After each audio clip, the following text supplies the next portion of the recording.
Our first reader tonight is Sephera Giron, and she has over 17 books published in the traditional way, but also has been experimenting in the world of self-publishing and has nearly a dozen books out, both electronically and in print. Apparently she never sleeps because she's constantly putting things out. Her first love is horror, but she writes in several genres. She's recently seen the re-release of her leisure work through Nikon eBooks. House of Pain, The Birds and the Bees, and Borrowed Flesh are already published, with Mistress of the Dark due to appear in a few months. Watch the Nikon ebook release of a collection of her work tentatively titled Sephera's World. She also runs an editorial service company, so talk to her about that. She's happy to do some editing and proofreading for you, and she's a certified tarot counselor with 20 years experience, so if you want to know the future, she can tell you. A very dear, very old friend of mine. I'm absolutely thrilled to have her here tonight. Give a warm welcome to Sephera Giron.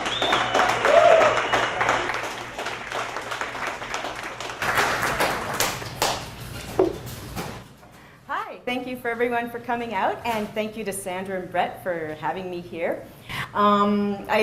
Today's September 11th, so I woke up this morning kind of sad.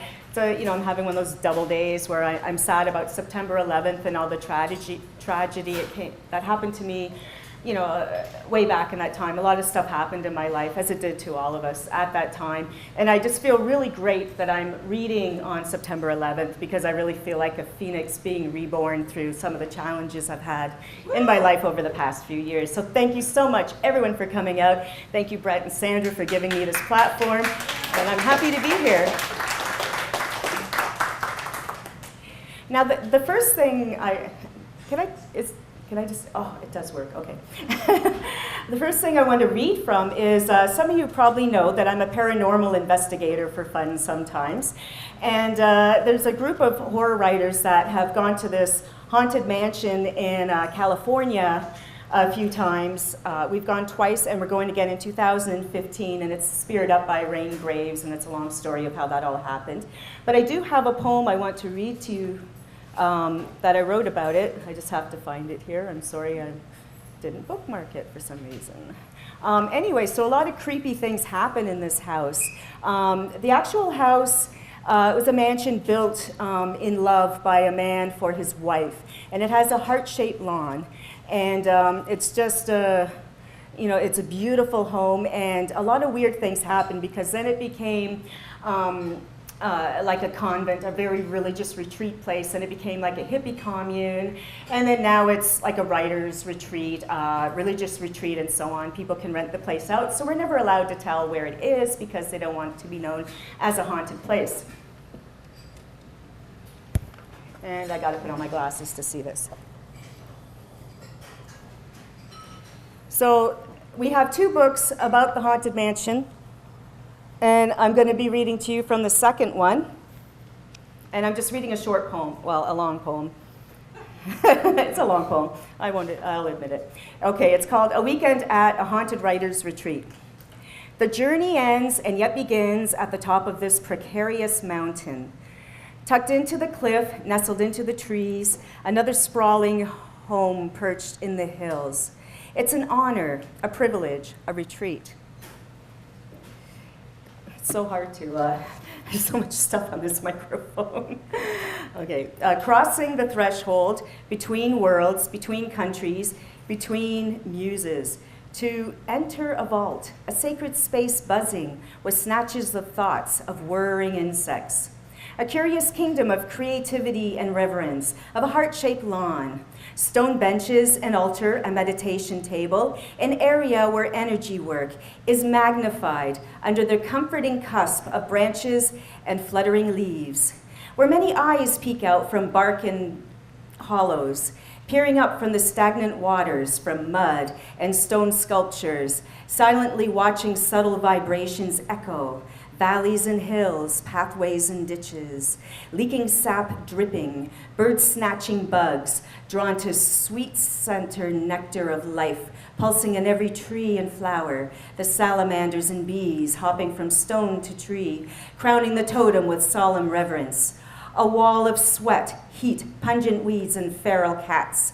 Omnipotent senses scented and sent on journeys, winding through the hallways, hidden servant stairs, and bathroom stalls, Pockets of room, nesting more rooms, jutting balconies adorned with flowers, jumble nests in the corners of windows, wafting aromas of cigar smoke or cinnamon passing through the empty hallways, where sheets are rumpled by unseen hands, flitting shadows from the corners of my eyes, slinking, flickering, oozing, dashing, flapping. How can I explain where the whispers hide, when the corners are darkened, when the moon is suddenly blocked by thick black fog? A mass rolling through the room, leaking from wall to wall, a jumble of thick sweat and trembling touches, a darkness invasive, intruding yet dissipating into the emptiness, the air thick and musty, smells of decades gone by, where a sudden gust of chilly wind, hairs on end, neck shivers, spine stiffens, tripping through the giant stone fireplaces, hanging pots and pans, swinging and clanging, burning and turning, heat orange and temptation stirs, cats, rats, traps, kicking up dust in the sunlit window, black widows spinning webs, silky gossamer threads reaching across the doorframe, tucked up into the corners, reflecting from the window panes, shiny black bodies lying in wait for the next movement. Who will become tangled in the web? Who is the next meal for the hungry? Who is the next unwary guest? The next click on the recorder, the next blip on the meter, flashing lights and trembling fingers, asking questions to chilly and reluctant air, teasing and tormenting, exaltations providing cold comfort to the heat of a fall afternoon, while crows flock to the tippy top of trees bending, screaming their fury, agitated by the strangers, screaming their messages, screaming their frustration that no one listens. Photographs of black and white histories line the walls, bookcases, glimpses of the past, faces echoed in the hallways, up darkened stairs and through mirrored passageways, so many cupboards and drawers to hide. The most peculiar of treasures, the words and tissues, the dried flowers and broken hearts, of money won and spent and reclaimed. But what is money when there's no health? Where is love when the ones you love are dead, or at least dead to you? Who are the children who play in the attic, who throw balls and whisper secret dreams? Who toys with the flashlights, blinking, glimmering, fading and sparking and bursting into brilliance, only to dissipate as quickly as the lightning bug flits across the room? Little transparent boys sneak around in the night, holding chubby fingers to explosive giggles, whispering curiosities into sleeping ears, passing through the walls and slipping through time, a parallel world entwining for a moment, a window in the shadow of another way, another pass. Then the portal slips shut once more, confusing paradoxal energies, entomb the words you struggle to put down on paper, yearning to confront the past while weaving pages for the future. Goodbyes are whispered and understood. The door closes, and you may have left, or you may have stayed. Your mind filled with the images of joy and despair, tested fear and confronted angers. Blood rushing through your veins reminds you that you are still alive, with many more stories to tell.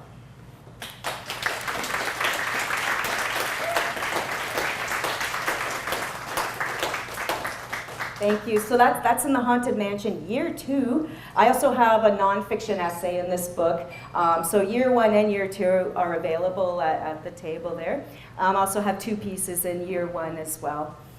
Now I'm going to read you a bit from my new work I'm pretty excited about. It's gone through many titles. The original title was The Narcissist BLT, and which the beauty, the linguist, and the triathlete. Then it was changed to Sex, Lies, and Monsters, and now it's called Captured Souls.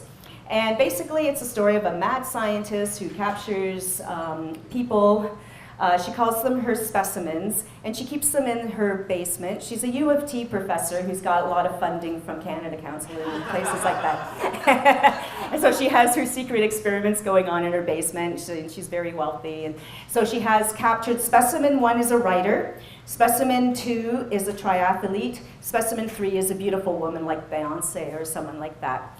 Now, the piece I'm going to read to you is the mad scientist. This is all written in journal forms. She is really bored of specimen 2 and doesn't want him around anymore. So, specimen 2. He fills me with ennui. Oh, I'm going to have to put the glasses back on. Holy smokes. The light. He fills me with ennui. No matter what I do, his focus is on his races and his lady fans. Adjusting the formulas have made him more driven to win than ever before. His idea of perfection. He wants to conquer the world with every triathlon that he can enter, bang every pretty young triathlete that catches his eye. His interest in me feels the most false, the most manufactured. My interest in his usefulness for this phase of my experiments has pretty much expired. I have a surprise for you, I told specimen 2 as I entered his home gym. He was lifting weights, his tight muscled ass squatting as he slowly stood under the pressure. What is it? He huffed as he reached full height. He slowly lowered the weights again and then raised the bar above his head before putting it down heavily. It was the best decision to keep the gym equipment in his massive bedroom. He didn't have a several-room suite as specimen 1 does, but slamming that kind of weight down in an old house like this would likely go right through the floor. At least we were on solid concrete that went down 4 feet. I know, because I have several spots where I put squirrels' nests with important documents. Spare keys, data, and other valuable information and goods. I had this floor specially poured a few years ago after my experiments became more secretive and high stakes. I'm sending you to San Francisco, I said. I can't go because I have to give 2 lectures next week. Why am I going to San Francisco? So you can participate in the Escape from Alcatraz triathlon. His eyes widened in delight. You're letting me enter? Letting you? You're already signed up. Come and see. I went over to his desk and sat down in his chair. Since his computer was already on, it only took a second to load the Escape from Alcatraz triathlon dummy page that I'd replicated from the original. Oh, yes, he was going. His name was the same in real life as in the shell. He was definitely participating in Alcatraz. Part of me wanted to go there with him, to stand on the pier staring out at Alcatraz Island, watching thousands of eager triathletes swimming towards San Francisco. I'd been to San Francisco several times and knew how mysterious that fog was and the secrets it could hide, how steep those roads and all those triathletes had to bike their ways up and down those windy roller coasters. It would be a good race. I needed to stay in Toronto. I couldn't be flying to San Francisco with specimen 2. It was much too risky. Everything I prepared was with the utmost delicate care. There would be 0 room for forensic signs of sabotage. There could be no room for detection or error. The implants needed to be programmed to pass the customs detection machines and any other searches that might occur at the border and the marathon. He needed to be programmed to not talk about us, the tongue implant burning him if he says anything at all out of line. I would be monitoring through my phone and the computers and other surveillance equipment. I needed to glean the stamina strain to the utmost frequency so that it can be captured, if it is possible to capture it and save. The triathlon was to be televised on a specialty pay station that I could get through a US cable system. Specimen 1 and I sat down to watch how he'd fare. Specimen 1 didn't know I could hear everything that Specimen 2 said through my earpiece, and I could watch who he was speaking with through a tiny camera in his swimming attire that I could view on my cell phone. The triathletes were all on the ferry, eagerly waiting for it to chug out to the designated spot, already shivering from the cold ocean breezes through their bathrobes. Birds called, piercing through my headpiece. I hoped Specimen 1 couldn't hear, but he was engrossed in the big screen TV, trying to spot Specimen 2 in the throngs. The camera panned across the athletes, and we caught a quick glimpse of Specimen 2, staring out at the water with a firm concentration. I fiddled with some buttons on my cell phone. Specimen 1 looked over at me. "I can't believe you're texting when the race is about to begin." "It hasn't begun yet," I smiled. The boat reached its destination, and soon the diving began. The water was filled with triathletes swimming towards San Francisco Harbor. I clicked my cell phone buttons again. The camera panned across the water. The announcer suddenly had panic in his voice. "Oh my God! Off to the left, there is a dorsal fin, a large dorsal fin, and it's headed right for the swimmers." Whistles were blown in panic, and some of the swimmers turned up to look. A great white breached the water with an athlete in its mouth. There were screams as blood filled the water. Swimmers raced towards the boat, clawing over each other as they blindly flailed. 2 more dorsal fins appeared, and more great whites breached the water with hapless swimmers in their mouths. The sharks feasted on the athletes like popcorn. The water slick, ruby red. Athletes pulled to the boats by panicked volunteers, dripping blood. There was shrieking and crying, and then the feed stopped. In my ear, there had been shrieking and crying. For a second after the channel had been dropped, Specimen 2 screamed in my ear, water crashing the mics, and then there was nothing. Specimen 1 was frantically trying to find CNN to see what Anderson Cooper would have to say about the attacks. At last he found it in time to see a breaching shark being replayed. "That's insane," Specimen 1 said. "Oh my God, do you think he's okay?" "I guess we'll find out if he can get to a phone. Looks like they're trying to organize them to check in." An URL was flashed across the bottom of the screen where triathletes who had checked in after the accident could be identified. I clicked to the URL on my phone, and as CNN babbled on in the background, I repeatedly refreshed the screen. Specimen 2's name never appeared. "You're so cold," Specimen 1 said suddenly. "He was our friend. I know you didn't like him much near the end, but you're the one that brought him here." "Yes, I brought him here. Don't you think I'm in shock? I just might have probably seen my lover, a man I did truly love, just get eaten by a shark." Pretty random for city folk, don't you think? I bet you had something to do with this. How many times does this happen? Probably never, or they wouldn't keep having this race. I bet you put those sharks there. Specimen 1 went and retrieved another beer from the fridge and sat back down. "How on earth would I put sharks in San Francisco Bay from Toronto?" "Oh, I don't know. Maybe you picked up a phone and had the mafia dump some sharks there." "No wonder you're a writer. You have a pretty vivid imagination." "It was a horrible accident, that's all." "Yeah, horrible accident," he muttered. We watched CNN a bit longer, and we didn't speak of it again. Thank you.